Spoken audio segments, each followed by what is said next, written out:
V speak വീഡിയോയുടെ പുതിയൊരു വീഡിയോയിലേക്ക് സ്വാഗതം. ഇന്ന് ജൂൺ 12. ഇന്നും തുടർന്നുള്ള ദിവസങ്ങളിലും നിങ്ങൾ അറിഞ്ഞിരിക്കേണ്ട പ്രധാന വാർത്താ അപ്ഡേറ്റാണ് വീഡിയോവായി ഷെയർ ചെയ്യുന്നത്. മരിച്ചുപോയവരുടെ Aadhaar, PAN card, voter ID എന്നിവ എങ്ങനെ ക്യാൻസൽ ചെയ്യും എന്നുള്ളത് അറിഞ്ഞിരിക്കണം. വീട്ടിലെ ഒരു അംഗത്തിൻ്റെ മരണം എന്നത് വളരെ വേദനാജനകമാണ്.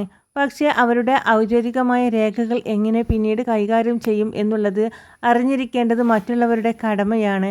Pan card, Aadhaar card, voter ID എന്നിവ എന്ത് ചെയ്യണമെന്ന് പലർക്കും അറിവില്ലാത്ത കാര്യമാണ്.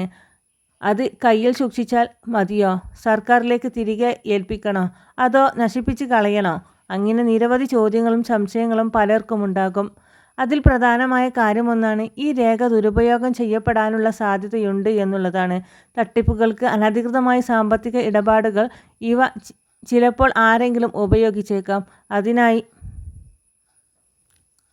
അയാളുടെ മരണത്തിന് ശേഷം ഇത്തരം രേഖകൾ എങ്ങനെ ഉപയോഗിക്കാം എന്നുള്ളത് അറിഞ്ഞിരിക്കണം. വിശദ വിവരങ്ങളിലേക്ക് കടക്കും മുന്നേ ചാനൽ ആദ്യമായി കാണുന്നവരാണെങ്കിൽ സബ്സ്ക്രൈബ് ചെയ്യുക, ലൈക്കും കൂടി ചെയ്ത് സപ്പോർട്ട് തരിക. വിവിധങ്ങളായ സർക്കാർ രേഖകൾ എങ്ങനെ കൈകാര്യം ചെയ്യുന്നുള്ളത് പറഞ്ഞു തരാം. ആധാർ കാർഡ് തിരിച്ചറിയുവാനും മേൽവിലാസം കൃത്യമായി മനസ്സിലാക്കുവാനും പ്രധാനപ്പെട്ട രേഖയാണ് ആധാർ കാർഡ്.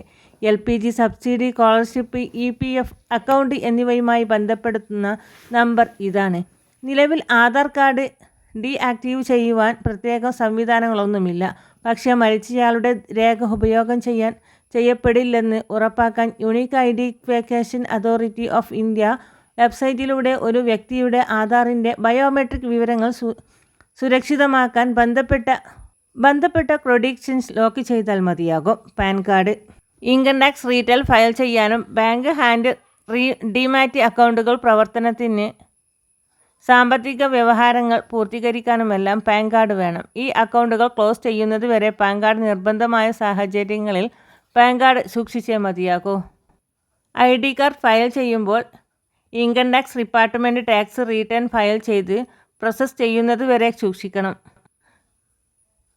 4 വർഷം വരെയുള്ള അസൈൻമെൻറ്റുകൾ ഓപ്പൺ ചെയ്യുവാൻ ID വകുപ്പിന് അവകാശമുണ്ട്. അതിൽ കറക്റ്റ് അസൈൻമെൻറ്റ് വർഷവും ഉൾപ്പെടും. അക്കൗണ്ട് ക്ലോസ് ചെയ്യുന്ന സാഹചര്യമെത്തുമ്പോൾ മരിച്ചയാളുടെ പാൻ കാർഡ് ഇൻകം ടാക്സ് ഡിപ്പാർട്ട്മെൻറ്റിന് സമർപ്പിക്കും. അതിനായി അസൈസിംഗ് ഉദ്യോഗസ്ഥന് അപേക്ഷ നൽകണം. പാൻ രജിസ്റ്റർ ചെയ്ത ജൂറിസ്ഡിക്ഷനുള്ള ഉദ്യോഗസ്ഥനായിരിക്കണം അപേക്ഷ സമർപ്പിക്കേണ്ടത്. അതിൽ മരിച്ചയാളുടെ പേര്, പാൻ കാർഡ്, ജനന തീയതി, മരണ സർട്ടിഫിക്കറ്റിൻ്റെ കോപ്പി എന്നിവ ഉണ്ടാവണം.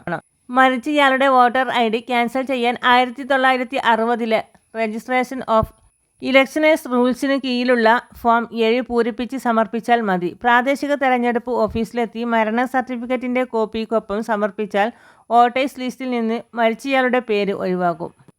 മരിച്ചയാളുടെ പാസ്പോർട്ട് ഒന്നെങ്കിൽ ബന്ധപ്പെട്ട അധികൃതർക്ക് സമർപ്പിക്കുകയോ ക്യാൻസൽ ചെയ്യുകയോ വേണം. കാലാവധി കഴിഞ്ഞാൽ തനിയെ അസാധുവാകുകയും ചെയ്യും. മരിച്ചയാളുടെ ഡ്രൈവിംഗ് ലൈസൻസ് പ്രത്യേകിച്ച് നിയമങ്ങളോ നിബന്ധനകളോ ഡ്രൈവിംഗ് ലൈസൻസ് റദ്ദ് ചെയ്യുവാനായി ഇല്ല. ലൈസൻസ് നൽകുവാനും റദ്ദാക്കാനും അതിൻ്റേതായ നിയമമാണ് ഓരോ സംസ്ഥാനങ്ങൾക്കും.